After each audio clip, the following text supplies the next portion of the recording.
The views and opinions expressed on the following program are those of the host and guests and do not necessarily represent those of any organization, including One Generation Away.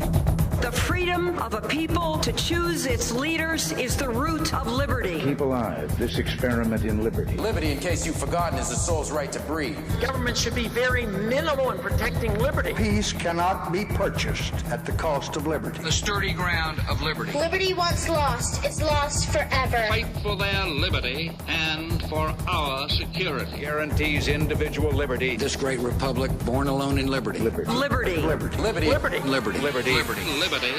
Just how much do you want liberty? This is Liberty Nation with Tim Donner, a production of LibertyNation.com. cutting through the double talk, taking on the topics, going after what the politicians really mean, and making it all clear. For your freedom and your liberty. Liberty Nation with Tim Donner. Peace in Korea. Is it real? Will it last? Welcome back into Liberty Nation Radio, a production of LibertyNation.com. And this week we'll examine what North Korea and South Korea are calling the end of the Korean War. 66 years after a ceasefire and decades of high-stakes tension on the Korean Peninsula. LibertyNation.com international affairs correspondent and managing editor Mark Angelides will join us in a moment to analyze whether this peace is likely to be real and lasting, and discuss briefly the visit of French President Emanuel Macron to the U.S. The Democrats file a lawsuit against Trump and the GOP and Russia and anyone else they can think of. James Comey gets dressed down on CNN of all places for his personal definition of the word leak. Cambridge Analytica, the company that's been vilified for accessing the data of tens of millions of Facebook users, answers back, while a pair of the president's most animated supporters, Diamond and Silk, denounce Facebook on Capitol Hill. And in the most revealing moment of the week, CNN's Jim Acosta has his deplorable moment. We'll explain why it is the media equivalent of Hillary Clinton's infamous statement about that basket of deplorables. Plus, LibertyNation.com legal affairs editor Scott Cosenza jumps on board for Talkin' Liberty. So, is the end of the Korean War actually upon us? After an historic meeting late this week, North Korean dictator Kim Jong-un and South Korean President Moon Jae-in declared that, quote, a new era of peace has begun in Korea. Now, you may have thought, didn't the Korean War end in 1952, 66 years ago? And the answer is yes and no. Yes, there was a ceasefire, but no, there was never a surrender by either side or a peace treaty. The peninsula remained divided between free and communist rule. And much like the Americans and Soviets in the 4 decades after the end of World War II, there's been a tense Cold War ever since, becoming more tense and fragile with each passing year that North Korea has escalated its development of nuclear weapons to the point where most experts now say they can reach at least Hawaii and perhaps the U.S. mainland. Joining us now from London is LibertyNation.com's maven of all things international, Mark Angelides. And Mark, as you see it, is this a real peace or the kind of peace the famous UK Prime Minister Neville Chamberlain brought back from a summit with Adolf Hitler, declaring disastrously that he had achieved peace for our time? Well, that's an interesting question, Tim. It's one that only time will really tell. However, I would be disinclined to suggest that this is the final stage of what's happening, because although both sides have agreed with their joint statement that the denuclearization process will take place, what they haven't done yet is spelt out exactly what the steps are to achieve that. This meeting was really about setting things up for Donald Trump. That can be the more global engagement of North Korea with the rest of the world, where they can talk about this is what you're going to do and this is what we're going to do, where they start planning out the stepping stones to actually achieve the lasting peace. Well, it seems that for all the sometimes inflammatory or threatening rhetoric from President Trump, including talk of Little Rocket Man and the stuff about his nuclear button being bigger than Kim Jong-un's. It really might have been extreme economic pressure that led to this agreement. I mean, there's been a dramatic reduction in goods coming over the border from China. Does China deserve the credit President Trump has been giving them for this development? Yes, absolutely, Tim. China really does deserve some credit in this. For years, they have the Chinese government has said, we will do this, we will do that, and then completely failed to actually do it, citing, well, it's more in our economic or policy interest to not do it. But this time they really pulled through. It's over 90% of international trade is with China.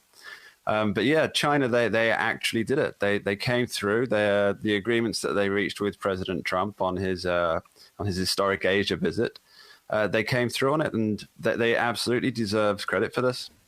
Well, Americans might say, well, peace in Korea is good. It's nice, but what difference does it really make in my life? What are the ramifications of this news beyond the borders of the Korean Peninsula? Well, that is a hugely interesting question, Tim.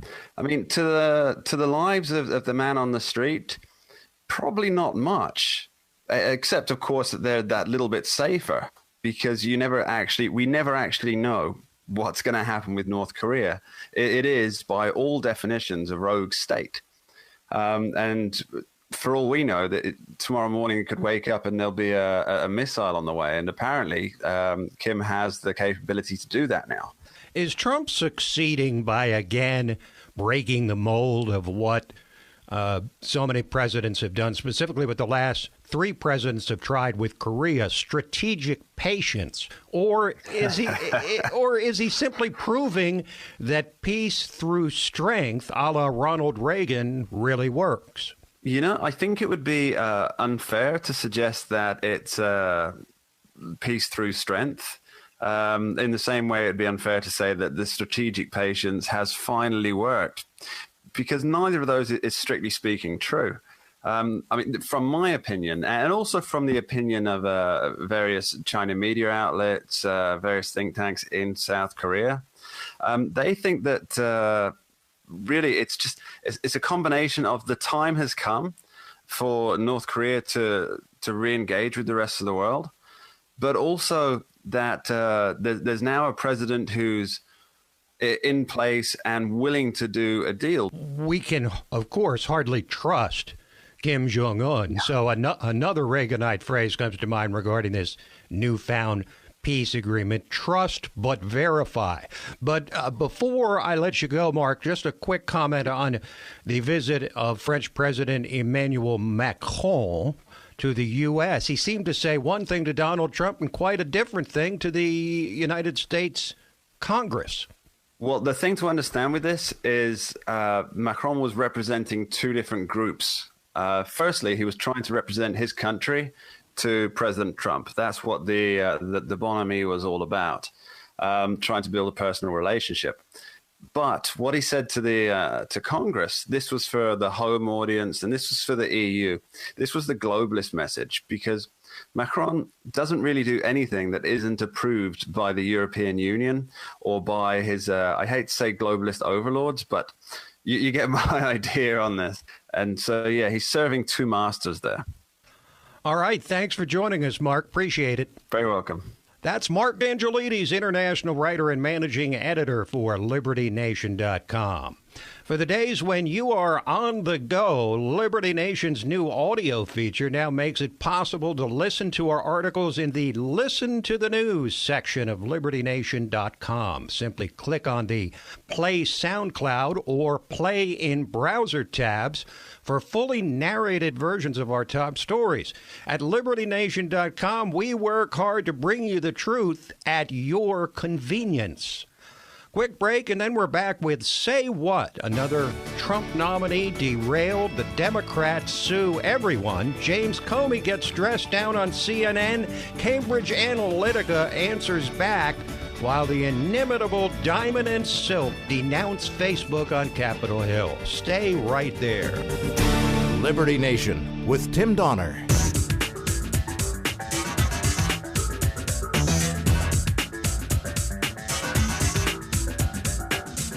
This is Liberty Nation with Tim Donner. Say what? Say what? Say what? One more time. Say what? Say what? Say what? One more time. Say What, the portion of Liberty Nation Radio where we offer up some of the most wacky, astonishing, and damnable things uttered by politicians and the chattering class on the events and issues of the day. And another Donald Trump nominee bit the dust this week. Admiral Thomas Jackson, White House doctor under the last three presidents, had been nominated by Trump to head the Veterans Affairs Department, but he withdrew his name after being subjected to all manner of allegations in the media, including that he dispensed prescription drugs like candy and was drunk on the job when he was traveling with President Obama. Even though Democrat Senator John Tester, who advanced the allegations, admitted, incredibly, that these charges haven't even been fully verified. Our vetting is not through yet. We still have more information to gather. But if this turns out to be solidly factual, then we've got a big problem with Admiral Jackson. Typical D.C. swamp behavior. If this turns out to be solidly factual, then we've got a problem with this guy. Knife the guy through the heart first, figure out if it was justified later, after you've ruined the guy's reputation. And you wonder why the best people don't want to have anything to do with politics. Meanwhile, disgraced former FBI Director James Comey carries on with his desperately seeking credibility book tour, but he ran into a meat grinder in an interview with Anderson Cooper of CNN this week, discussing his leaks, foremost among them a memo which led to the appointment of special counsel Robert Mueller, in a way which brings to mind the famous Bill Clinton statement, depends what the meaning of is. You did leak memos. I mean, is it okay for somebody at the FBI to leak something, an internal document, even if it's not classified? Isn't that leaking? I didn't leak memos. I asked a friend to communicate the substance of one unclassified memo to the media, and I was really important. I was a private citizen. I was not an FBI employee at that time. But it was an internal document. It was a document you had written while you were FBI director. That is a leak. I mean, if you tell somebody, don't give them the document, but tell them what's in the document, that's still a leak, no? I think of a leak as an unauthorized disclosure of classified information. Really? That's it? When the president said he was eager to find leakers and would like to nail one to the door as a message, shouldn't you be nailed to the door then? I mean, aren't you a leak? I mean, you gave up a document that was released to the New York Times, information from that document released to the New York Times. I guess I'm surprised that you only think leaks, officially a leak is something that's classified. Depends what the meaning of leak is. It's called double talk, which is, I guess, why God gave us two sides of our mouth. And James Comey has made double talk an art form. And speaking of speaking out of both sides of his mouth, French President Emanuel Macron visited D.C. this week, was all friendly with President Trump, spoke much about the common bonds that unite his country and ours, but then made a speech to a joint session of Congress and sounded like the true globalist he is, decrying protectionism and nationalism and climate change. The United States is the one who invented this multilateralism. You are the one now who has to help to preserve and reinvent it, if you ask me.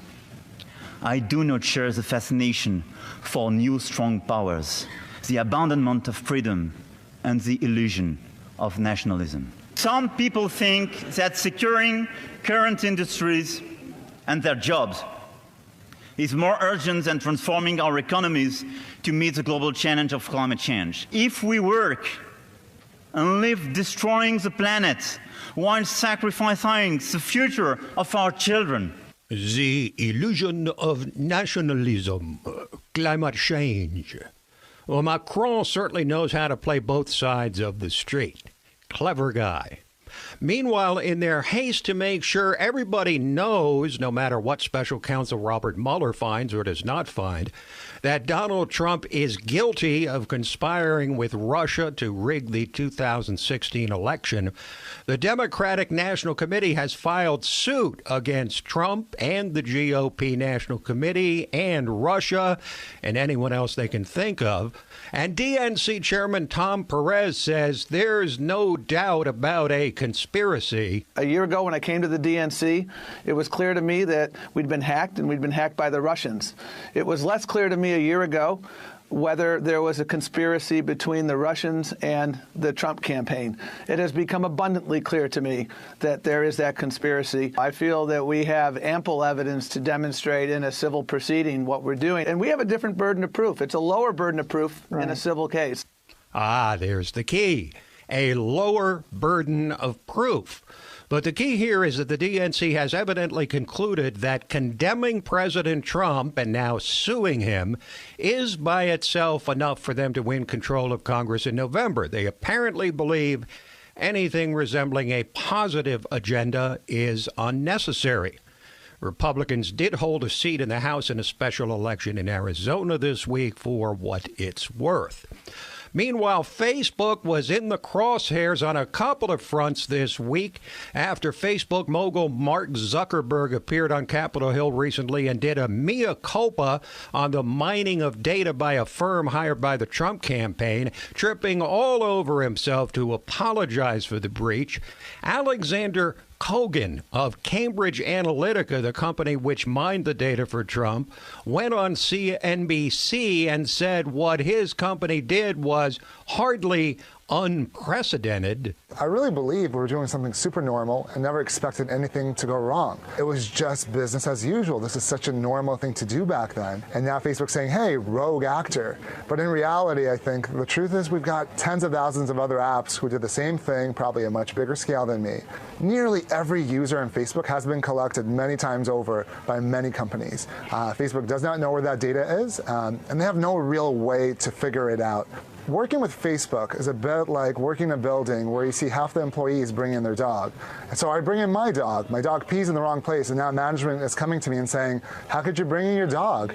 You know, we have a clear no pet policy. Indeed. No one in the establishment media seems to be pointing out that the Barack Obama 2012 re-election campaign did exactly the same thing as Cambridge Analytica and was applauded for it. But Facebook took a real beating in a hearing on Capitol Hill this week from the inimitable duo of black women who are among Donald Trump's most passionate supporters, Diamond and Silk, who were shut down, demonetized by Facebook for being a danger to the community. Facebook censored our free speech, and shame on the ones that don't even see that we have been censored. Yet, when the Black Lives Matter people complain about it, oh, everybody is up in arms. Let me just say this here. If the shoe was on the other foot and Mark Zuckerberg was a conservative and we were liberals, oh, all fences and all chains would have broke loose. You know it and I know it. But what I find appalling is that these Democrats, they don't want to take up for our voice. Democrats would be in the street. Right. Democrats would be in the street right now marching and calling him all type of racists. Proving once again that as much as the left claims to value diversity, when it comes to black people who dare to leave the Democrat plantation, race is always trumped by ideology. We'll break away quickly, then come back with the establishment media equivalent of Hillary Clinton's infamous basket of deplorables. Liberty Nation with Tim Donner.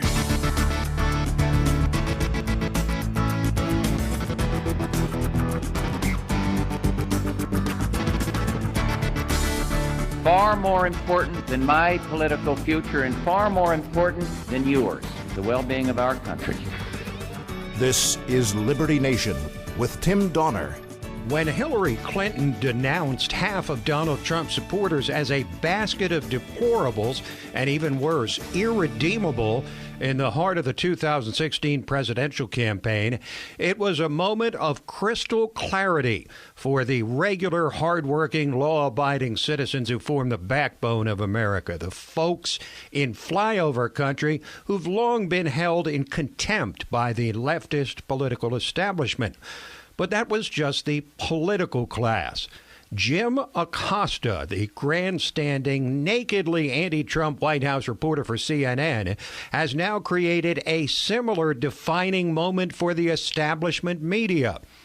In a new article and an accompanying video published by Variety magazine, Acosta states that supporters of Donald Trump, quote, don't have all their faculties in some cases. Their elevator might not hit all the floors, unquote.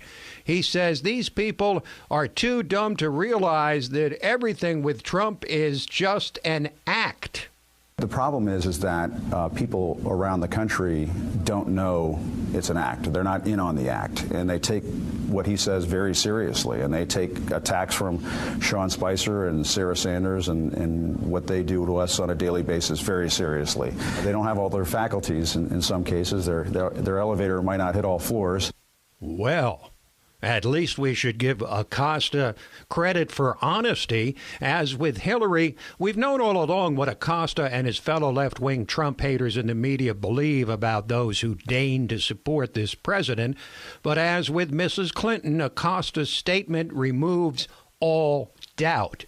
Former White House Press Secretary Sean Spicer says Acosta is simply out of touch with reality. For Jim to continue to dismiss and frankly make fun of and ridicule people around this country is really sad and really shows you how little of an understanding they have of what's happening in this country.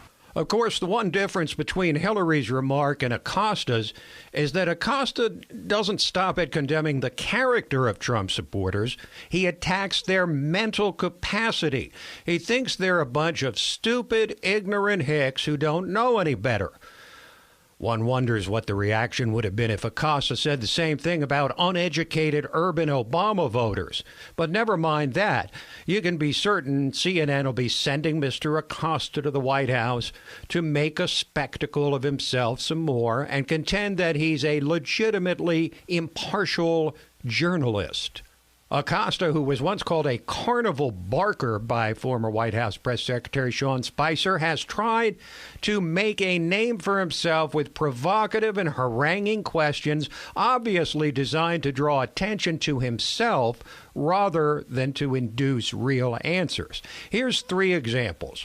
Recently, Mr. Acosta asked a mocking question to White House Press Secretary Sarah Sanders about Trump calling out media bias and fake news. Are you trying to say that this administration is a champion of a free press? We support a free press, but we also support a fair press. And there's a certain responsibility by the press to report accurate information. And a lot of times taking your questions in a tone that's completely unnecessary, unneeded, and frankly doesn't help further the conversation or help the American people get any more information in a better way, which is your job. The president's tone towards the press obviously is not helpful at times, and I think that that's plain to see. So Acosta isn't there to ask questions. He's there to make statements. In a court trial, the lawyer on the other side might object to the judge saying, "Objection, Your Honor, counsel is testifying." Now, here's another Acosta atrocity. At the Easter egg roll outside the White House, Trump was drawing pictures with little kids when Acosta assaulted him with a question. Mr. President, what about the DACA kids? Should they worry about what's going to happen to them, sir? Didn't you kill DACA, sir? Didn't you kill DACA? And then there was Acosta's sarcastic question to Sarah Sanders about Russia, for which Sanders had a ready reply. You've been saying this over the last couple of weeks that nobody has been tougher on Russia and Vladimir Putin than this president. Isn't there some hyperbole in that? The Treasury Department issued new sanctions on numerous individuals and entities in Russia. The president's continued other sanctions on Russia's malicious cyber activity in response to election hacking. He's expelled 60 Russian operatives from the United States and closed 2 consulates. The president's issued 4 statements condemning Russia's poisoning of UK citizens on UK soil. He's authorized the sale of lethal aid to Ukraine. He's authorized military strikes against the Assad regime in Syria and has repeatedly called out Russia's actions on that front. We've also exported energy to our allies in Eastern Europe. And that last item is actually the biggest story, that last thing Sanders mentioned on energy, because if Trump really wanted to help Russia, whose whole economy is based on energy, he would hardly be competing with Russia to export energy to our allies who depend on Russian oil. But back to Acosta. Given his self-promoting style and transparent hostility for the man he's assigned to cover, the truth is that any legitimate news organization would have long ago pulled the plug on this guy and reassigned him to another beat. But CNN is no longer a legitimate news operation. Unlike Fox News and MSNBC, who make no attempt to hide their political preferences, CNN continues to declare itself via the voice of God, James Earl Jones, as the most trusted name in news. That slogan begs a response that brings to mind the internet acronym you might have seen, ROTFL, rolling on the floor laughing. And it's a damn shame, too, because CNN broke new ground on cable TV and made its name on legitimate news reporting, starting with the Gulf War in the early 1990s. But when Trump came along, they lost their faculties. CNN has now devolved into nothing more than a repository for those afflicted with TDS, Trump derangement syndrome, including leftist so-called reporters, acid-tongued Trump-hating analysts, and sanctimonious never-Trump Republicans and conservatives like Ana Navarro and S.E. Cupp, who can spew hatred for this president as well or better than their fellow anti-Trump travelers on the left. It's become must-not-see TV. Of course, CNN is hardly alone in their flagrantly biased reporting, or lack thereof, on all things Trump. Brent Bozell's Media Research Center, which monitors every single news report 24/7, 365, has determined that over 90% of the coverage of Trump in the establishment media has been negative. Perhaps even worse than their bias of commission is their omissions. They offer precious little coverage of the revitalized economy or the 3 million jobs created since Trump was elected, or rising consumer and business confidence, or any other development which threatens to place Trump in a positive light. And you wonder why Donald Trump once called the establishment media the enemy of the people. But lest you forget about those never-Trump Republicans and conservatives, we won't let you. Question: how many never-Reagan or never-Bush Republicans were there?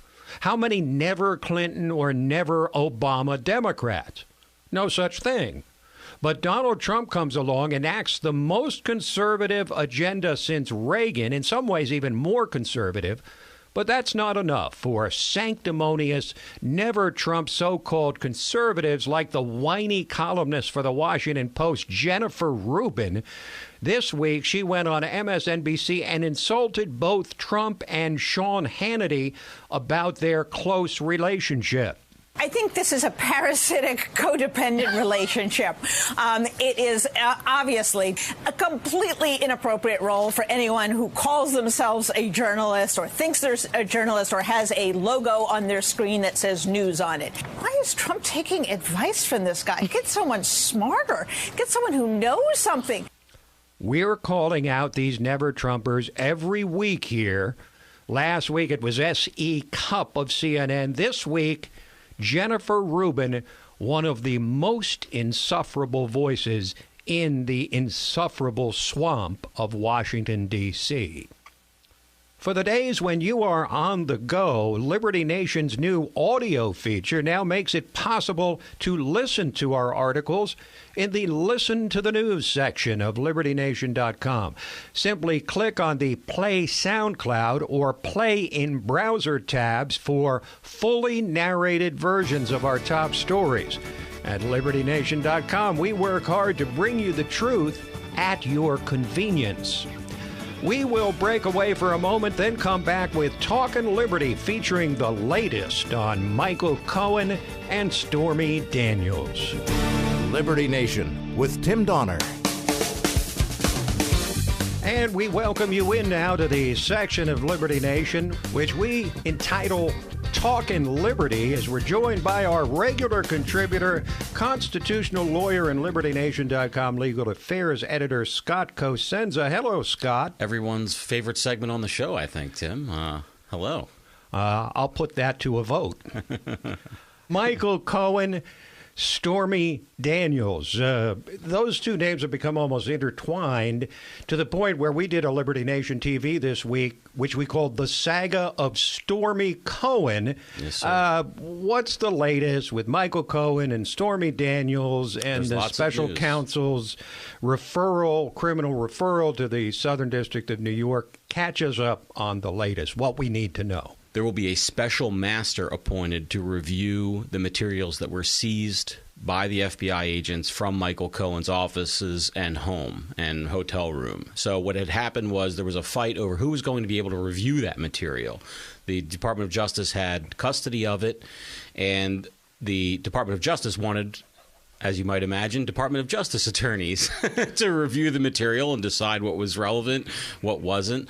And they would set up basically like a clean team, and that those people would not then be able to participate in any later prosecution of Mr. Cohen or perhaps others because they had access to this other material. That's kind of a messy situation, and Mr. Cohen argued that the judge should appoint a special master in the case, which is basically a lawyer or judge who is not a DOJ employee and has some expertise, and they can sort through these things. And they're dedicated exclusively to this case, right? They don't work for either party. All That's their the attention thing. goes to this case, and it's kind of shocking to me that prosecutors anywhere are allowed to be their own judges of what's relevant or not for these kinds of materials. I think it's great that Judge Kimball Wood appointed a special master in this case, and it's consistent with protecting both Mr. Trump and others' attorney-client privilege and Mr. Cohen's rights. So that's one thing that happened. Another thing that happened is that Mr. Cohen asserted his Fifth Amendment right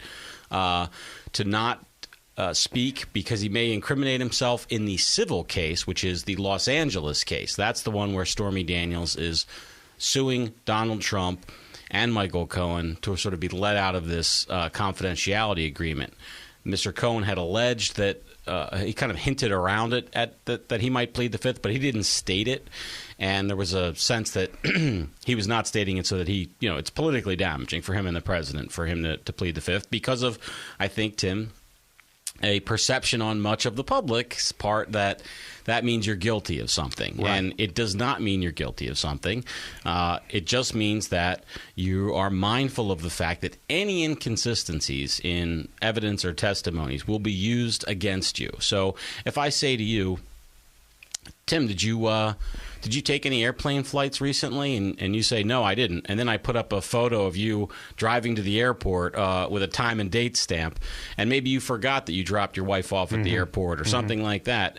These can be used to discredit you. And that's why it makes sense and why almost in every case, every attorney always tells their clients, do not talk to the police or authorities if you're being investigated for anything serious because it can only hurt you. So, of course, Donald Trump this week went on national TV on Fox and Friends and started talking fast and loose as he often does. And I'm sure his attorneys were cringing when he was doing that. Crawling under their desks, I'm sure. Yeah. Anytime a client does this sort of thing, it is cringeworthy. And the thing is, he's just not helping himself. That might have been a point in some future criminal prosecution that prosecutors would have had to establish, and he just went a long way to establishing it by stating it quite clearly on the TV. Now, We still don't know exactly what this is all about in terms of who's the target. Is it Mr. Cohen? Is it Mr. Trump? Is it both or neither? But it's always a best case scenario when people are investigating you criminally, or you're even tangentially in a criminal jeopardy, to just shut up. So that's what Mr. Cohen said at the civil court in L.A., that he's not going to be able to testify because of his Fifth Amendment rights, and he's requesting a 90-day stay in that proceeding. And Mr. Avenatti and Stormy Daniels are wanting to go full speed ahead. But I think that court's likely to probably grant the stay, take a deep breath, and see what develops with this criminal trial. One of the things that Donald Trump said in his appearance on Fox and Friends, which got a lot of publicity this week, obviously, is that the raid on Michael Cohen, the criminal referral regarding from Special Counsel Robert Mueller regarding Michael Cohen, has only to do with Cohen's businesses, has nothing to do with Trump. Based on what you know to date, is it more likely that this FBI raid at this criminal referral on a larger scale relates to possible criminal activity by Mr. Cohen in isolation from Trump, or that this is just another way to try and mine information on the president? Well, there's a third option, which is that it's neither of those two things. And I think that's probably which is then it would be what, in your view? Well, let's say, for instance, there's a violation of the campaign finance laws, which is one of the things that people have been speculating on, that this payment could be seen by a prosecutor as a violation of those laws.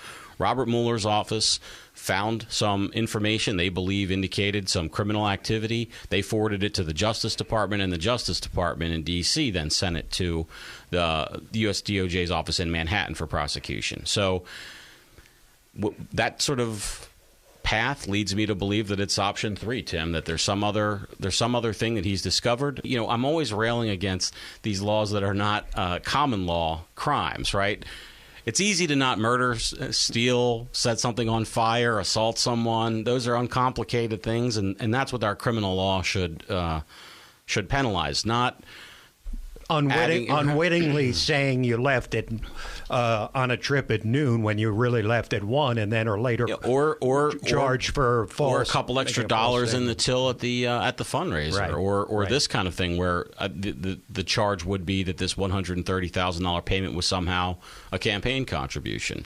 It's ironic that you would say that in a week where we discovered allegations that the Clinton campaign, I read about this in Donna Brazil's book a while back, that the Clinton campaign had illegally laundered funds from state Democratic committees in and out of their accounts, basically circumventing the campaign finance laws. But we're not going to go into that because we don't have time. I want to hit one more thing before we do run out of time, and that is that, you know, Barbara Bush died recently. Of course, she was famously the first since Abigail Adams to be both the wife and mother of 2 presidents. Mm-hmm.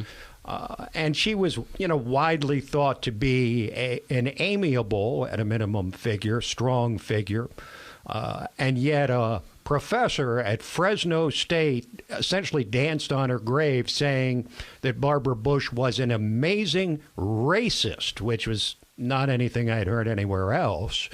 And yet Fresno State's not going to fire her. This is a big and good win for the First Amendment, Tim. Professor Rhonda Gerard should not be fired for this. Because her employer is the government, there's a 3-part test they have to go through to determine if they can fire her for her statements, because it is the First Amendment is implicated. The first is whether it's a public interest topic. It is. It's not a private matter. The second is whether or not she was speaking as part of her job. She wasn't. This was a private tweet. And the third is how disruptive it is in their delivery of services, meaning can she go and teach classes next semester? Is this going to be a problem? And the answer to that is probably not at all in terms of it being a problem. So it's appropriate that she keeps her job. And even though we might not like what she says, it's her right to say it. Indeed, as you've often pointed out, the First Amendment is not designed to protect speech that we like. It's designed to protect speech which we do not like. Yes, sir. Thank you, Scott. Thanks, Tim. This program, Liberty Nation Radio, And LibertyNation.com's own podcast, The Uprising, are available to you on demand at LibertyNation.com, as well as from fine podcast providers everywhere. So that is it for this week, but fear not, we will be back at you next week, same time, same station. Till then, this is Tim Donner saying stand up for liberty, and we'll see you next time on Liberty Nation.